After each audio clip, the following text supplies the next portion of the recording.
बहुत समय पहले की बात है जब धरती पर धर्म और सत्य ही जीवन का आधार थे। उस समय अयोध्या में एक महान राजा राज्य करते थे, राजा सगर। वे पराक्रमी और धर्म प्रिय थे। उनके 60,000 वीर पुत्र थे जो युद्धकला में निपुण थे। एक दिन राजा सगर ने अपने यश को फैलाने के लिए अश्वमेध यज्ञ करने का निश्चय किया। उन्होंने एक पवित्र अश्व छोड़ा जो जहां जहां घूमता वहां राजा की प्रभुता स्वीकार की जाती। लेकिन एक दिन वह अश्व अचानक गायब हो गया।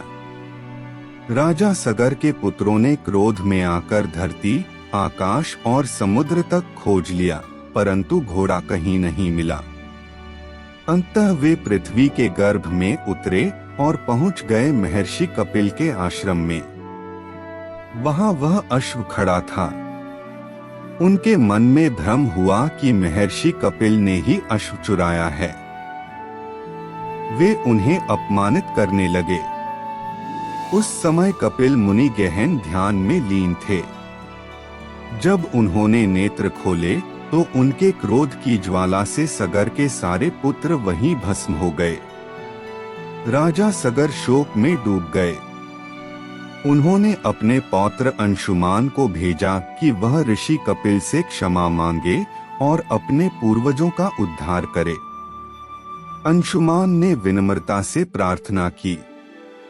ऋषि कपिल बोले, इनकी आत्माएं तभी मुक्त होंगी जब गंगा देवी स्वयं स्वर्ग से उतरकर इनके अस्थियों का स्पर्श करेंगी। अंशुमान ने गंगा को पृथ्वी पर लाने के लिए कठोर तप किया, पर सफल न हो सके।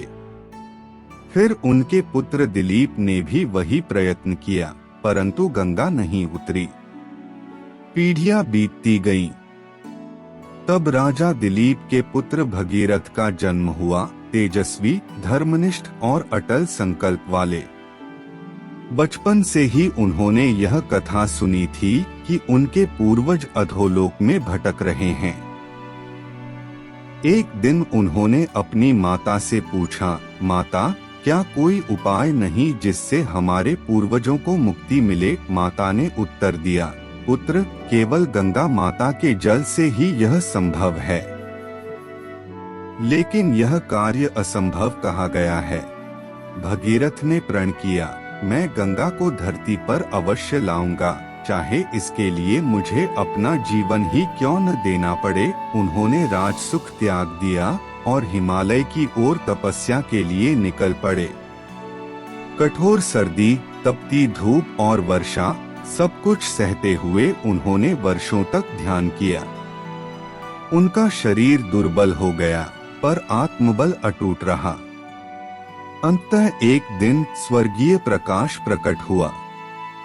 गंगा देवी उनके सामने आईं, अपार तेज से दमकती हुई।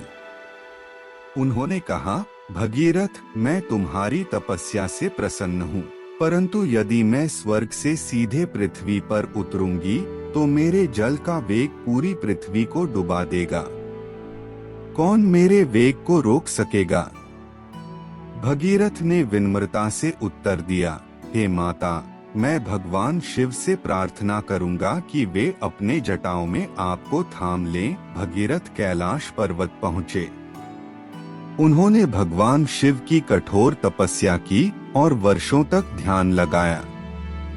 आखिरकार महादेव प्रकट हुए और बोले, भगीरथ, तुम्हारा तप महान है। मैं गंगा के वेग को अपनी जटाओं में रोक लूंगा। फिर वह क्षण आया जब इतिहास ने नया अध्याय लिखा। देवताओं ने आकाश में शंख बजाया, बादल उमड़ने लगे, बिजली चमकी और स्वर्ग से गंगा पृथ्वी की ओर उतरी। उनका प्रवाह इतना प्रचंड था कि आकाश कांप उठा।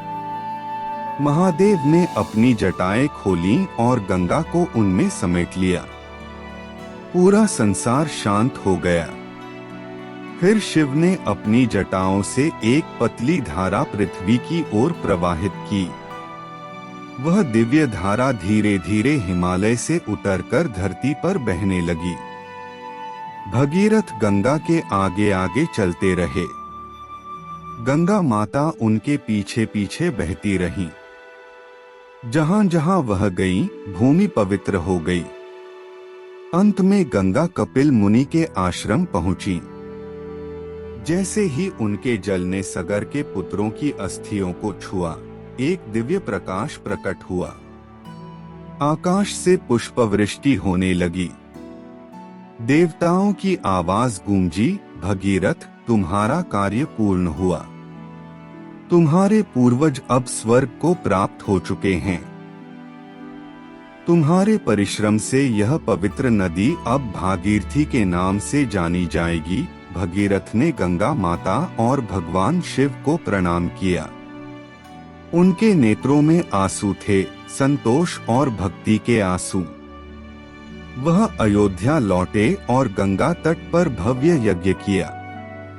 उस दिन से आज तक गंगा धरती पर बह रही है, केवल एक नदी नहीं, बल्कि भगीरथ के संकल्प और तपस्या का प्रतीक बनकर। वह हर लहर में कहती है, जब इरादा सच्चा हो तो देवता भी झुक जाते हैं।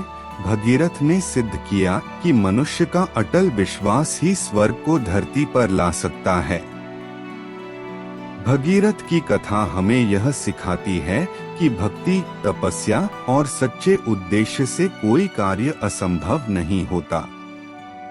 गंगा आज भी बह रही है, उस मानव के अटूट संकल्प की गवाही देती हुई जिसने देवताओं को भी झुका दिया।